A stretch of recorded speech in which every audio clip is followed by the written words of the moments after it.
Big boss season 6 episode 81.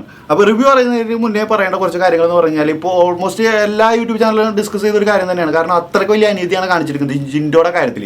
എന്തൊക്കെ ചെയ്താലും പുറത്ത് നമ്മളെ പോലുള്ള ആളുകളൊക്കെ എത്ര പ്രതികരിച്ചാലും എത്ര കമൻറ്റ് ഇട്ടാലും എത്ര വീഡിയോ ചെയ്താലും ഒരു രക്ഷയില്ല. ഒരു രീതിയിലും അത് ഷോയുടെ ടീമിനെ അഫക്റ്റ് ചെയ്യുന്നില്ല. അവരെന്ത് തീരുമാനിച്ചു അത് ചെയ്ത് തീർത്തിരിക്കും എന്നൊരു നിലപാടിൽ തന്നെയാണ് അവർ പോയിക്കൊണ്ടിരിക്കുന്നത് എന്നുള്ള ഏറ്റവും വലിയ തെളിവാണ് ഇന്നത്തെ എപ്പിസോഡ്.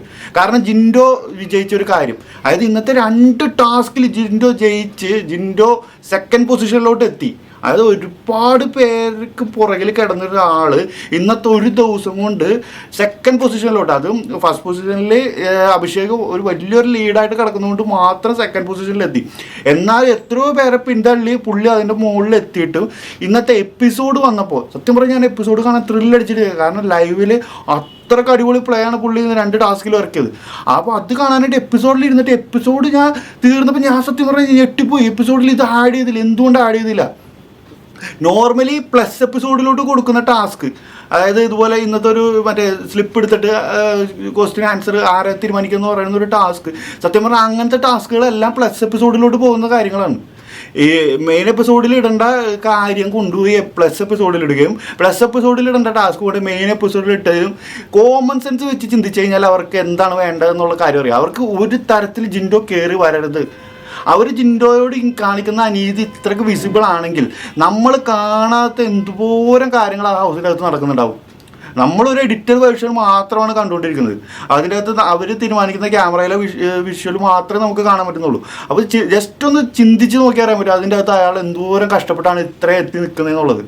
കാരണം ഇത്രയും വലിയൊരു സ്കോറിങ്, അതായത് ജിൻഡോക്ക് കിട്ടാൻ പറ്റിയ ഏറ്റവും വലിയ, അതായത് ഒരു ടിക്കറ്റ് ഫിനാലെ ടാസ്കിൽ ഇനി ഒരു ടാസ്ക് ജയിച്ചില്ലെങ്കിലും കുഴപ്പമില്ല. കാരണം ജിൻഡോ എന്നൊരു വ്യക്തിയെ ഇതുവരെ എല്ലാവരും പറയാം ഒറ്റക്ക് നിന്ന് ഇൻഡിവിജ്വൽ പ്ലേ കളിച്ചു കഴിഞ്ഞാൽ ജിൻഡോ ജയിക്കില്ല, ജിൻഡോ ടാസ്കുകളിൽ ജയിക്കാറില്ല എന്നൊക്കെ പറഞ്ഞിരുന്നവരെയൊക്കെ അവർക്കൊക്കെ ഉള്ളൊരു മറുപടി എന്ന രീതിയിലാണ് ജിൻഡോ ഇന്ന് 2 ഗെയിം കളിച്ചത്.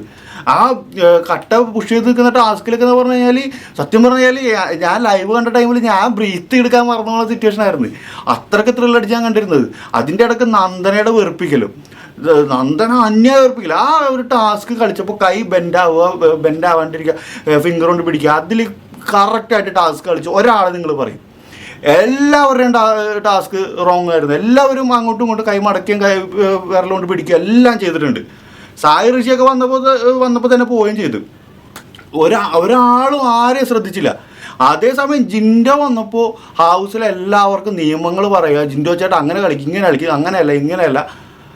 ഒരാൾ അവിടെ ശ്രീതു ഒരുപാട് തവണ കൈ ബെൻഡാക്കി കൈ കൊണ്ട് പിടിക്കുകയൊക്കെ ചെയ്തപ്പോൾ എല്ലാവരും പറഞ്ഞപ്പോൾ ശ്രീതു പറഞ്ഞു നിങ്ങൾ മിണ്ടാണ്ടിരിക്കുക, എനിക്ക് കോൺസെൻട്രേഷൻ പോകണം. അപ്പോൾ ഹൗസിലെ കംപ്ലീറ്റ് ആളുകളും മിണ്ടാണ്ടിരുന്നു ശ്രീധുവിന് കളിക്കാൻ വേണ്ടി.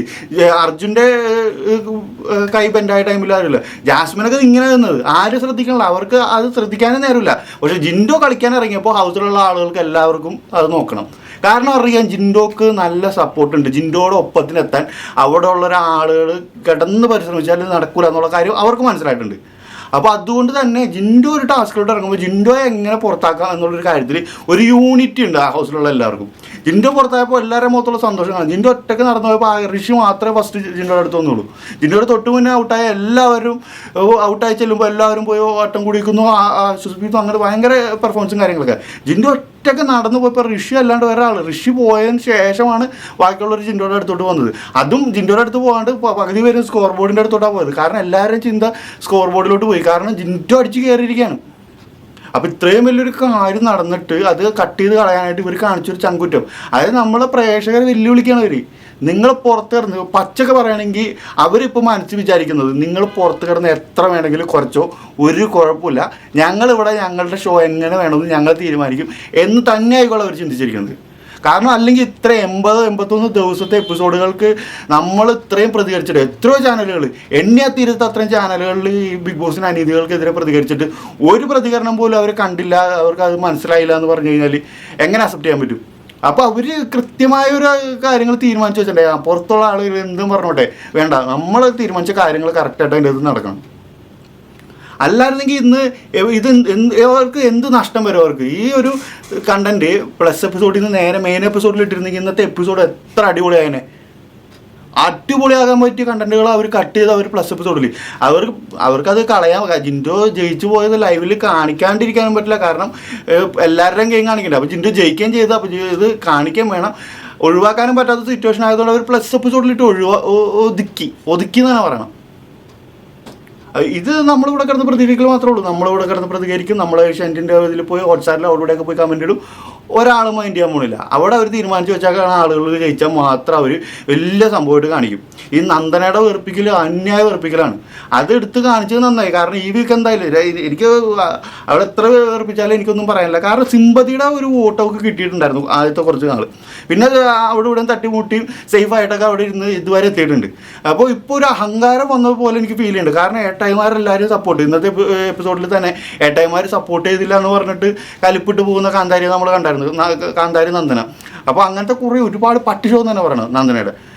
ഈ ജാസ്മിനെ ഒരുപാട് കുറ്റങ്ങൾ ഞാൻ പറഞ്ഞിട്ടുണ്ട്, പല കാര്യങ്ങളും. ജാസ്മിൻ്റെ പുറത്തുള്ള കാര്യങ്ങളായാലും അകത്തുള്ള കാര്യങ്ങളായാലും എല്ലാം നമുക്ക് അക്സെപ്റ്റ് ചെയ്യാൻ പറ്റാത്ത കാര്യങ്ങളാണെങ്കിലും അതെല്ലാം മാറ്റിയെടുത്ത് കമ്പയർ ചെയ്യുമ്പോൾ തറ സ്വഭാവം, അങ്ങനെ തന്നെ പറയാം, തറ സ്വഭാവം ആർക്കാണ് കൂടുതലെന്ന് ചോദിച്ചു കഴിഞ്ഞാൽ നന്ദനെ തന്നെ പറയണം. അതായത് ഒരു പബ്ലിക് പ്ലാറ്റ്ഫോമിൽ പ്രേക്ഷകർ കാണുന്നൊരു ഷോയിൽ, ജനങ്ങൾ കാണുന്നൊരു ഷോയിൽ സംസാരിക്കുമ്പോൾ ഒരു മിനിമം നിലവാരം കീപ്പ് ചെയ്യണം എന്നുള്ളൊരു കാര്യമുണ്ട്. അത് നമ്മൾ ഈ അയൽക്കൂട്ടത്തിലൊക്കെ പോയിട്ടിരുന്ന് സംസാരിക്കുക, അങ്ങനത്തെ ഒരു കോമഡി എലമെൻറ്റ് നമ്മൾ പറയാറില്ലേ ഇങ്ങനെ, അല്ലെങ്കിൽ അതിർത്തി തർക്കത്തിലൊക്കെ തല്ലുപിടിക്കുക, അങ്ങനത്തെയൊക്കെ കാര്യങ്ങളൊക്കെ പറയുന്നത്. ആ ഒരു നിലവാരത്തിലുള്ള ക്വാളിറ്റിയുള്ള ടൈപ്പ് സംസാരമാണ് ചില നേരത്തെ നന്ദനയുടെ ഭാഗത്തു നിന്നുണ്ടാകുന്നത്. അതായത് നന്ദനെ അറിഞ്ഞവർ അതിൻ്റെ അകത്തോട്ട് കയറ്റിയതാണ്. ജാസ്മിൻ നല്ല രീതിയിൽ നെഗറ്റീവായി അലിഞ്ഞിരിക്കുന്ന ടൈമിലാണ് നന്ദനെ അതിൻ്റെ അകത്തോട്ട് കയറ്റിയിടുന്നത്. കാരണം ജാസ്മിനേക്കാളും തറയായിട്ടുള്ള ഒരാൾ അതിൻ്റെ അകത്ത് ഉണ്ടെങ്കിൽ കുറച്ച് നെഗറ്റീവ് ജാസ്മിന് കുറഞ്ഞ് കിട്ടും എന്നുള്ളൊരു പ്രതീക്ഷയിലായിരിക്കാം നന്ദനെ അകത്തോട്ട് കയറ്റി വിട്ടത്, ഇത്രയും ദിവസം അതിൻ്റെ അകത്ത് നിർത്തിയത്. എന്തായാലും ഉറപ്പിച്ച് ഞാൻ പറയാം, ഈ വീക്ക് നന്ദന കടക്കില്ല. എലിമിനേഷൻ എന്ന് പറഞ്ഞൊരു സംഭവം ഉണ്ടെങ്കിൽ നന്ദന കടക്കില്ല. ജാസ്മിൻ എലിമിനേറ്റ് ആയില്ലെങ്കിലും കുഴപ്പമില്ല, നോറ എലിമിനേറ്റ് ആയില്ലെങ്കിലും കുഴപ്പമില്ല. ഒരു ഷോ കാണാനുള്ള ഒരു ഇറിറ്റേഷൻ കുറഞ്ഞ് കിട്ടണമെങ്കിൽ സത്യം പറഞ്ഞു കഴിഞ്ഞാൽ ഇപ്പോൾ അതിൻ്റെ അകത്ത് നിന്ന് അത്യാവശ്യമായിട്ട് പുറത്തു കൊണ്ട ഒരാൾ നന്ദനയാണ്. അവർ ജാസ്മിൻ അതിൻ്റെ അകത്ത് 100 ദിവസം നിർത്തി വിടാൻ കുഴപ്പമില്ല. പക്ഷേ അത് കാണാനൊരു രസമുണ്ട്, നമുക്ക് അത്യാവശ്യം കണ്ടന്റ് കിട്ടുന്നുണ്ട്. പക്ഷേ ഇതുപോലെ നമുക്ക് സംസാരിക്കാൻ പോലും നിലവാരമില്ലാത്ത ടൈപ്പ് കണ്ടന്റ് കൊടുക്കുന്ന ഒരാളെന്ന് പറഞ്ഞു കഴിഞ്ഞാൽ അന്യായ വെറുപ്പിക്കലാണ്. അതും വന്ന പർപ്പസേ മറന്നു പോയിട്ടുള്ള കളിയാണ് അതിൻ്റെ അകത്ത് കളിച്ചുകൊണ്ടിരിക്കുന്നത്. പണപ്പെട്ടി എടുക്കാൻ വേണ്ടി മാത്രം അതിൻ്റെ അകത്ത് റെഡി ആയിട്ട് നിൽക്കുന്ന ഒരാൾ പറഞ്ഞു കഴിഞ്ഞാൽ വളരെ അധികം പറയേണ്ടി വരും. അതെന്തായാലും ഞാൻ കൂടുതൽ പറയുന്നില്ല. ജിൻഡോയോട് കാണിച്ച അനീതി അത് ഇനിയും ഉണ്ടാവും, അവസാനം വരെ ഉണ്ടാവും. പ്രേക്ഷകരുടെ വോട്ടിലാണ് വിധി എങ്കിൽ മാത്രമേ ജിൻഡോക്ക് ഒരു ചാൻസ് ഉള്ളൂ, കപ്പ് കിട്ടാനുള്ള ഒരു ചാൻസ് ഞാൻ കാണുന്നുള്ളൂ. അതല്ല അതിലും അവർ ഇതുപോലെയാണ് അവർ ഉദ്ദേശിക്കുന്നത്. നമ്മളുടെ പ്രതികരണം അവർക്ക് അഫക്റ്റ് ചെയ്യുന്നില്ല എന്ന് തന്നെ പറയണം. ഒരു തരത്തിൽ അവരെ അഫക്റ്റ് ചെയ്യില്ല. അങ്ങനെയാണെങ്കിൽ കപ്പ് കൊടുക്കില്ല. ഈ ലെവലിലാണ് പോകുന്നത്. ജിൻഡോക്ക് കപ്പ് കൊടുക്കാണ്ടിരിക്കാനുള്ള എന്ത് നാറിയ കളികൾ അവർ കളിക്കും. അതിനുള്ള ഏറ്റവും വലിയ തെളിവായിരുന്നു ഇന്നത്തെ എപ്പിസോഡ്. വെറുതെ നമ്മൾ പറഞ്ഞ് നമ്മുടെ എനർജി കളയാമെന്നല്ലാണ്ട് വോട്ട് ചെയ്യരുത്, അത്രേ ഉള്ളൂ. ഈ വീക്ക് ഒരാൾക്ക് പോലും വോട്ട് ചെയ്യരുത്. ഒരുപാട് ഈ ഫാൻസുകാർക്ക് ഇപ്പോൾ ഭയങ്കര സന്തോഷമായിരിക്കുള്ളൂ. അങ്ങനെ ഇങ്ങനെ ഇതിനെയൊക്കെ ന്യായീകരിക്കാൻ വരുന്ന ആളുകളൊക്കെ ഉണ്ട്. ഇപ്പോൾ ജാസ്മിൻ്റെ കേസ് വരെ പുറത്തുള്ള ആൾ അനുഭവിച്ച കാര്യങ്ങൾ അതിന് വരെ ന്യായീകരിച്ച് വരുന്ന ഫാൻസുകളുണ്ട്. അപ്പോൾ അങ്ങനത്തെയൊക്കെ സിറ്റുവേഷൻ എന്ന് വെച്ച് നോക്കുമ്പോൾ പല ടൈപ്പ് പ്രേക്ഷകരാണ് ഇതിനുള്ളത്. ഈ ബിഗ് ബോസ് എന്ന് പറഞ്ഞൊരു ഷോക്കുകൾ പല ടൈപ്പ്, അതായത് എക്സ്ട്രീം ഡിഫറെൻ്റ് ആയിട്ടുള്ള ചിന്താഗതികളുള്ള ആൾക്കാർ കാണുന്നൊരു ഷോ ആണ്. അപ്പോൾ അതുകൊണ്ട് തന്നെ ഇപ്പോൾ ജിൻഡോയുടെ ഈ എപ്പിസോഡ് പ്ലസ് എപ്പിസോഡിലോട്ട് മാറ്റിയതിനെ ന്യായീകരിക്കാൻ ആളുകളുണ്ടാവും. ജിൻഡോക്കെതിരെ കാണിക്കുന്ന അനീതികളെ ന്യായീകരിക്കാൻ ആളുകളുണ്ടാവും. പക്ഷേ സത്യം എന്താണെന്ന് വെച്ച് കഴിഞ്ഞാൽ അതിൻ്റെ അകത്തുള്ളതിൽ ഇപ്പോൾ ഏറ്റവും ബെസ്റ്റ് പ്ലെയർ ജിൻഡോ തന്നെ. കൂടുതൽ അനീതികൾ നമുക്ക് നാളത്തെ എപ്പിസോഡ് കണ്ടിട്ട് ബാക്കി സംസാരിക്കാം. അതുവരെ ബൈ.